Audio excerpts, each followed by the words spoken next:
Hey guys, welcome back to my new video. তো guys, আজকে আমি একটা আবার নতুন ভিডিও নিয়ে চলে এসেছি।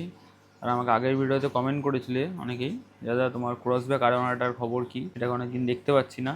তো তাই জন্য আমি আমার ক্রসব্যাক আরোনাটাকে নিয়ে আরোনাটার ভিডিও নিয়ে আমি গাইজ চলে এসেছি। আর এমনিতেও আমি আমার আরোনাটাকে নিয়ে কম ভিডিও বানাই।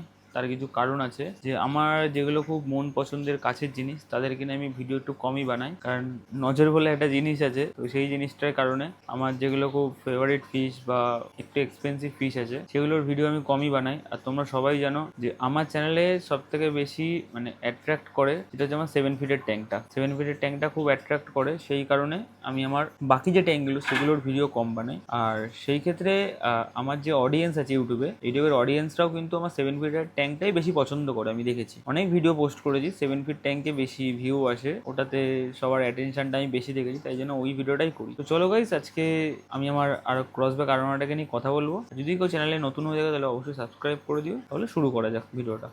ফার্স্ট অফ অল বলে রাখি, এই যে আমার যে আরোনাটা রয়েছে এটা হচ্ছে স্কাই অ্যাকোটিকের মালয়েশিয়ান ক্রসব্যাক আরোয়ানা। মোটামুটি 8-9 মাস হয়েছে ওকে আমি এনেছি। আর এর আগে যে আরোনাটা ছিল তোমরা সবাই জানো, সুপার আইব্যাক আরোনা ছিল, তো সেটা একটা অ্যাক্সিডেন্টলি মারা গেছিলো। তারপরে আমি এই আরোনাটা আনি, মোটামুটি 6-7 ইঞ্চির মতন সাইজ ছিল, এখনও মিনিমাম 11 থেকে 12 ইঞ্চ সাইজ হবে মিনিমাম। আর ওর সাথে রয়েছে এখানে একটা ইন্দোনেশিয়ান টাইগার, এটাও মোটামুটি আমি 3-4 ইঞ্চি এনেছিলাম, এটাও মোটামুটি এখন 5-6 ইঞ্চির কাছে হয়ে গেছে। আর ঠিক তার পেছনেই একটা সুমাত্রান টাইগার রয়েছে, ও একটু সাইজে ছোট, ও যেই সাইজে সেই সাইজের এই সামনের যে আইটিটা দেখি সেই আইটিটা এনেছিলাম। সুমাত্রা টাইগারটা তো কিছুদিন আগে এনেছি, তার ভিডিও আমি পোস্ট করেছিলাম। এই ট্যাঙ্কে এরা 3জনই থাকে, এই যে 3জনের বেশি আমি এখানে ক্রাউড করিনি। আমি ভেবেছিলাম যে নতুন একটা কিংকং প্যারোট আমি এনেছি সেটা আমি এখানে অ্যাড করব, বাট করিনি। প্যারোট একটু অ্যাগ্রেসিভ হয়। আর এই ট্যাঙ্কে সব থেকে আমার শান্ত যদি কোনো ট্যাঙ্ক হয় তাহলে সেটা এটা। মাঝে মধ্যে একটু আইটি দুটো ঝামেলা করে, একটু চেস করে দুজনকে। তার কারণও আমি পেয়ে গেছি, যে আইটি শুনলাম নাকি যে দুটো রাখতে নেই, না একটা রাখো না 3টে রাখো, মানে একটু বেশি পরিমাণে রাখো, আর না একটা রাখো। দুটো রাখলে একটা অ্যাগ্রেশন হয়, টেরিটোরিয়াল অ্যাগ্রেশন যেটাকে বলে, জায়গা নিয়ে সেই অ্যাগ্রেশনটা হয়ে থাকে। কিছুদিন বাদে ইচ্ছে আছে যে আমি আর একটা সুমাত্রান টাইগার অ্যাড করব, আর পপার বার থাকবে ওটায়। আমার এই যে দুটো আইটি আছে, এই দুটো আইটির এটার বার আছে পপার, কিন্তু মাঝখানে একটা হালকা কালো টাইপের ছাপ আছে। আর ওটারও পপার বার আছে, কিন্তু হালকা ক্রস বার টাইপের রয়েছে। এবার যেটা আনবো পুরো পপার যে বার থাকবে সেই বার আমার লাগবে, পপার যে বারটা থাকে সেটা, মানে কোনো খুঁত থাকবে না ওতে। যাই হোক, এবার আমি চলে আসি আমার ক্রসব্যাক আরোনাটাকে নিয়ে। ওর বয়স হচ্ছে এখন মোটামুটি 8-9 মাস মতন বয়স। আর ওকে আমি ফিডিং বলতে প্রন দিই।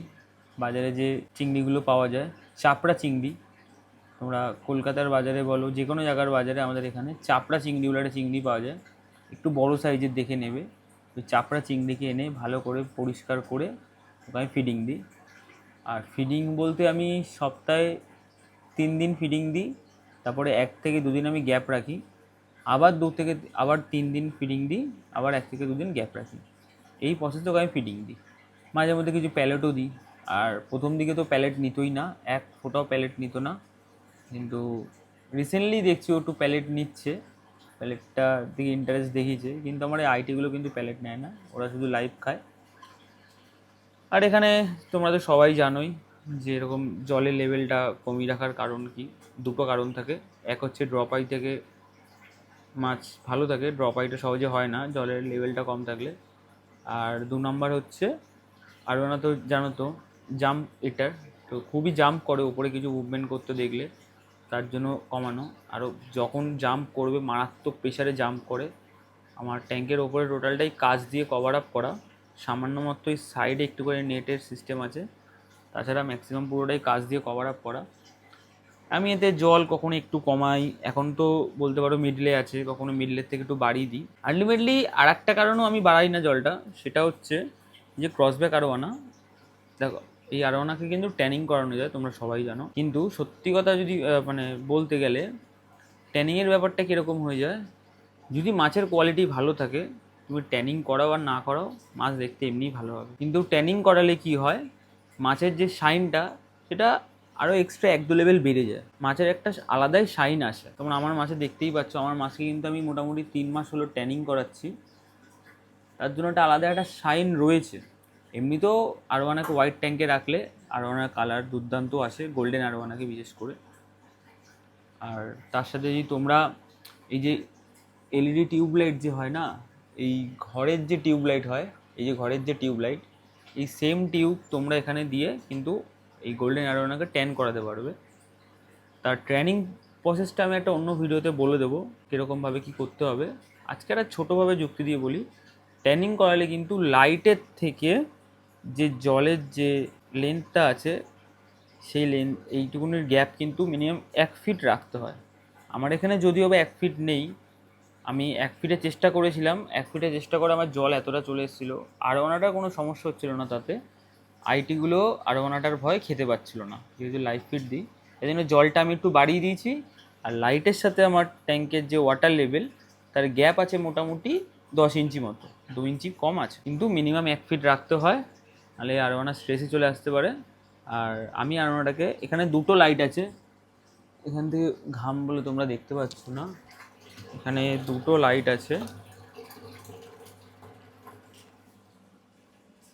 দেখাই যাচ্ছে না, এই যেখানে দুটো লাইট আছে, এই দুটো লাইটে কিন্তু ভালো ট্যানিং হয়। একটা একটু ওয়ার্ম কালার আছে যেটা এখন জ্বলছে, আর একটা পুরো হোয়াইট যে এলইডি হয় সেই এলইডি। অনেক ওয়ার্ডের ব্যাপার আছে, কত ওয়াট দেবে তোমাদের মাছকে, কত ইঞ্চ সাইজে কত ওয়াট লাগবে, সেটা আমি একটা অন্য ভিডিওতে বলে দেবো তোমাদের। তোমরা আমাকে কমেন্ট করবে, আমি অবশ্যই জানিয়ে দেবো সেখানে। আরও না কিন্তু জাম্পিটা দেখো, জাম্প করার জন্য এখনও রেডি। তো আমি ওকে ফিডিংয়ের কথা তো বললাম, আর লাইট মোটামুটি ওর জন্য আমি সকালে 3 ঘন্টা জ্বালাই, রাতে 3 ঘন্টা জ্বালাই। এ দেখো লাভ দিতে পারে এখন, কিন্তু লাভ দিচ্ছে না, আমি সামনে বসে আছি বলে। আমি সামনে না থাকলে যখন তখন লাভ দিয়ে দেয়। আর এর সাথে ওকে আমি দুটো আইটি রেখেছি, এরপর আমি আর একটা আইটি অ্যাড করব। আর ও কিন্তু বড় হলে আমি কিন্তু ওকে, ওই দেখো লাইটটা বন্ধই করে দিল, উপরে লাইটটা এরকমভাবে জাম্প করে। আর ওর কিন্তু এই দেখো আবার জাম্প করবে, দেখো এখন তো গোল্ডেন লাইটটা বন্ধ হয়ে গেছে, কিন্তু এখনও শাইনটা তোমরা দেখো, শাইনটা কিন্তু মারাত্মক আছে। আর ওপরে একটা তার ঝুলছে, ও সেটাকে চেস করবে বলে অনেকক্ষণ ধরে লাফালাফি করছে। যাই হোক, ও ফিডিংটা তো আমি বলে দিলাম, ফিডিংটা কী কী দেবে তোমরা। আর এছাড়া আমি মাস 2 আগে আমি সুপার ওয়ার্মস খাইছিলাম, কিন্তু সেটা 1 মাস মতন খাইছিলাম। এখন আর সুপার ওয়ার্মসটা খাওয়াচ্ছি না, আমার কাছে বলেইছিলাম আমি বেস্ট হচ্ছে চিংড়ি। তো মার্কেট প্রন ওপর আর কিছু হয় না এদের লাইফ ফিডের জন্য, সব থেকে ভালো।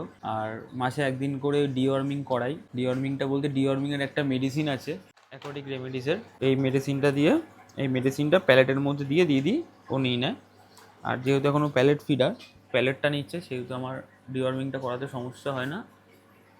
আর এখানে ওয়াটার চেঞ্জের কথায় এবার আসি আমি। ওয়াটার চেঞ্জ আমি উইকলি একবারই করি, গরমকালে 2বার করতাম, এখন বর্ষা পড়ে গেছে, ওয়েদার যখন তখন খুব বাজে ওয়েদার আমাদের এখানে কলকাতায়, যখন তখন ওয়েদার চেঞ্জ হয়ে যাচ্ছে, তাই জন্য যেদিন একটু ওয়েদার ঠিক থাকে, রোদ্দুর ওঠে, সপ্তাহে যে কোনো একদিন দেখে আমি এখানে 10% জল ফেলে 10% জল দিয়ে দিই। আর 10%ই বেটার, এর বেশি করতে গেলে ওয়েদার এখন খারাপ, মাছ স্ট্রেসে চলে আসতে পারে। আর এখানে আমি এখন কোনো হিটার ইউজ করছি না। অনেকেই আমাকে কমেন্ট করেছো, দাদা তুমি তোমার ট্যাঙ্কে কি হিটার ইউজ করছো? আমি আমার আরোনা ট্যাঙ্কে কেন, আমি আমার কোনো ট্যাঙ্কে আমি হিটার ইউজ করছি না। এখন আইডিয়াল টেম্পারেচার আছে, দেখো ঘরের টেম্পারেচার সহজে চেঞ্জ হয় না, অত্যাধিক বাইরে বৃষ্টি না হলে। এই কিছুদিন আগে কলকাতায় খুব বৃষ্টি হয়েছিল, ঠিক আছে, তখনও পর্যন্ত আমি হিটার দিইনি। জলের টেম্পারেচার অত সহজে কিন্তু চেঞ্জ হয় না। মোটামুটি যে বৃষ্টিটা হয় সেই বৃষ্টিটা 3-4 দিন যদি হতো, 27 থেকে 26-এর নিচে যখন টেম্পারেচার চলে আসে তখন আমি হিটার ইউজ করতাম। কিন্তু এমনি সময় আমার এই ওয়াটার টেম্পারেচার, জলের আরোনা ট্যাঙ্কের টেম্পারেচার থাকে 30 ডিগ্রি, তার জন্য আমি এখানে ফ্যানও ইউজ করি, যাতে টেম্পারেচারটা 28-এ থাকে। আর এখন বৃষ্টি হচ্ছে তো এমনি 28-এ রয়েছে, তার নিচে নামছে না, তার উপরে উঠছে না, এই জন্য আমার আর কোনো হিটার লাগছে না। আর উইকলি ওয়াটার চেঞ্জ বলে দিলাম। ওয়াটার চেঞ্জে কোনো মেডিসিন আমি অ্যাড করি না, অনলি ট্যাপ ওয়াটার দিই। প্রথম দিকে আরও ওয়াটার দিতাম, তারপরে ট্যাপ ওয়াটার দেওয়া শুরু করেছি, কারণ আমার 7 ফিট ট্যাঙ্কে যেহেতু ট্যাপ ওয়াটার দিই, ট্যাপ ওয়াটারে টিডিএসটা একটু বেশি থাকে, তুমি চেষ্টা করবে টিডিএসটা কম রাখার। সেক্ষেত্রে কী ব্যবহার করতে পারো, হাফ ট্যাপ ওয়াটার হাফ আরও ওয়াটার, কিন্তু আমি এখানে ট্যাপ ওয়াটারই ইউজ করছি, আর এখানে ওর অত সমস্যা হচ্ছে না। কিন্তু আরোয়ানা টিডিএস যত কম থাকবে তত ভালো।